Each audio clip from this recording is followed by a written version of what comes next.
Alhamdulillahirrabbilalamin wa bihi nasta'in wa ala umuri waddin wassalatu wassalamu ala asrofil anbiya wa imamil mursalin Sayyidina Muhammadin wa ala alihi wa sahbihi wa salim. Perkenalkan, saya Ardiansyah Dion Saputra, NIM 088 dari kelas D1 MPR. Di sini saya akan menjelaskan materi tentang rasionalitas ekonomi Islam.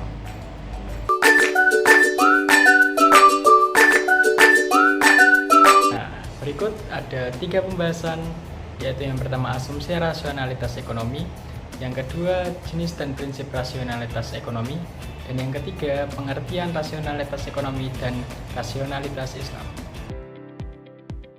Yang pertama, asumsi rasionalitas ekonomi.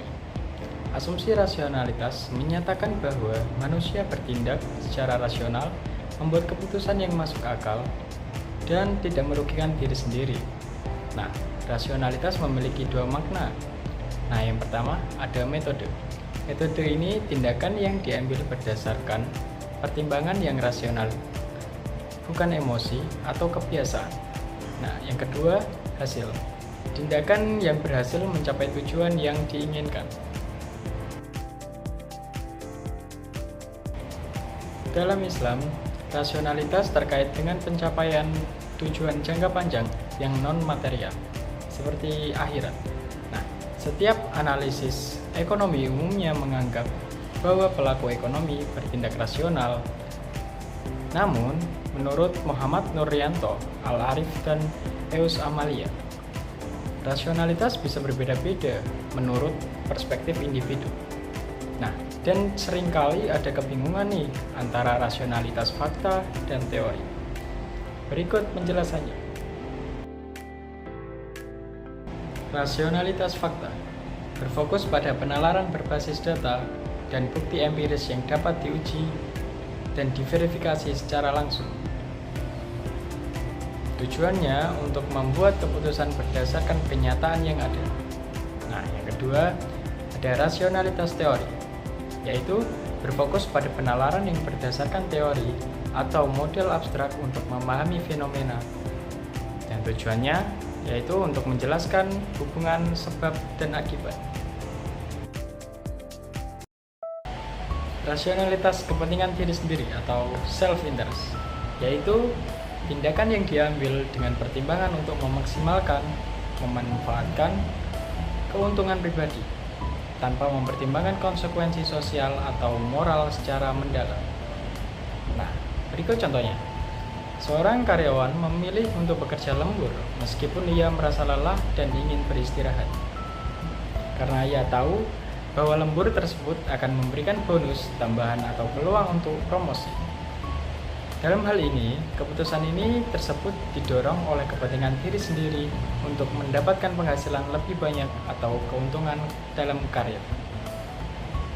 Nah, untuk rasionalitas tujuan yang saat ini, yaitu berfokus pada pengambilan keputusan yang mempertimbangkan hasil atau tujuan yang ingin dicapai dalam waktu dekat ataupun segera. Tindakan ini cenderung lebih berorientasi pada kepuasan atau pencapaian yang bisa segera diraih. Seperti contoh, seorang mahasiswa memilih untuk menghabiskan waktu berlibur atau bermain game selama akhir pekan.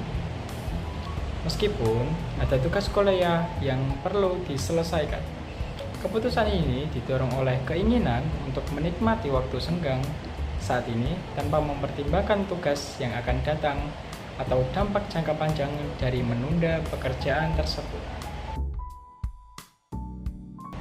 Berikut ada 4 prinsip rasionalitas. Nah, yang pertama, prinsip kelengkapan atau completeness.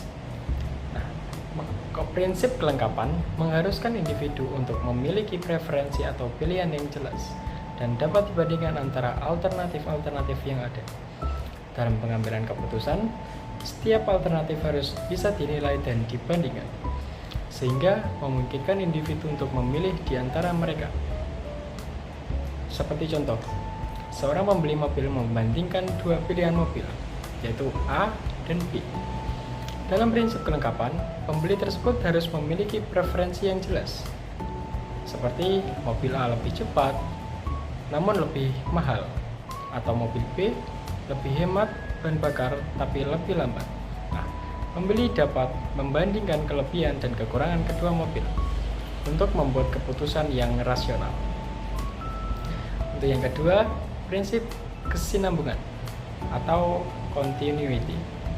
Prinsip kesinambungan menyatakan bahwa preferensi atau pilihan seseorang tidak boleh melompat secara tiba-tiba atau tidak konsisten, tetapi harus mengalir atau berkembang secara bertahap.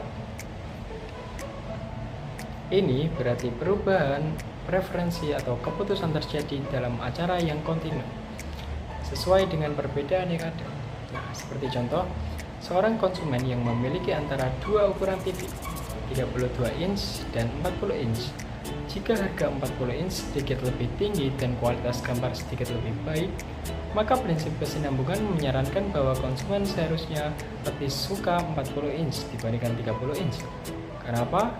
Dengan penurunan preferensi yang konsisten seiring perubahan harga dan kualitas, bukan dengan perubahan yang tiba-tiba atau ekstrem. Yang ketiga, prinsip transivitas atau transivity. Prinsip ini menyatakan bahwa jika seseorang lebih menyukai pilihan A daripada pilihan B, dan lebih menyukai pilihan B daripada pilihan C, maka secara rasional, dia harus lebih menyukai pilihan A daripada pilihan C. Karena prinsip ini mendukung logika keputusan yang konsisten. Nah, seperti contoh, jika seseorang memilih untuk membeli produk A daripada produk B, dan memilih produk B daripada produk C, maka prinsip transivitas menyatakan bahwa orang tersebut seharusnya memilih produk A daripada produk C. Dengan kata lain, preferensi yang konsisten harus ada dalam keputusan yang diambil. Nah, yang keempat, prinsip lebih banyak selalu lebih baik atau more is better. Prinsip ini berasumsi bahwa semakin banyak atau semakin banyak pilihan yang dimiliki seseorang, semakin baik atau lebih diinginkan pilihan tersebut. Secara umum, semakin banyak sumber daya, manfaat, atau atribut yang dimiliki seseorang, semakin baik bagi mereka, asalkan semua relevan dengan tujuan yang sama. Contoh, jika seseorang konsumen memiliki dua pilihan smartphone, satu dengan 60 GB penyimpanan dan yang lainnya 128 GB, maka prinsip lebih banyak selalu lebih baik akan membuat konsumen lebih memilih smartphone dengan 128 GB karena memiliki lebih banyak ruang penyimpanan yang lebih menguntungkan bagi pengguna yang membutuhkan ruang lebih banyak untuk aplikasi, data, file, video, atau yang lain sebagainya. Nah, kita menuju ke pembahasan ketiga, yaitu pengertian rasionalitas ekonomi dan rasionalitas Islam.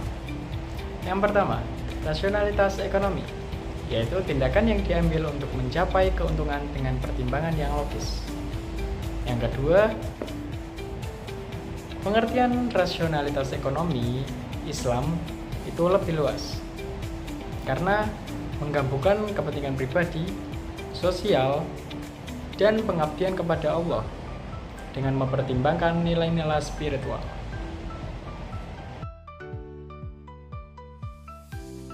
Selanjutnya, sesi kesimpulan.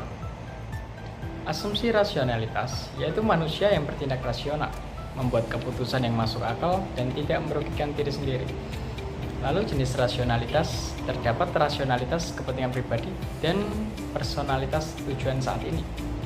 Lalu prinsip rasionalitas, yaitu dalam ekonomi konvensional, prinsipnya mencakup kelengkapan, transivitas, kesinambungan, dan lebih banyak lebih baik.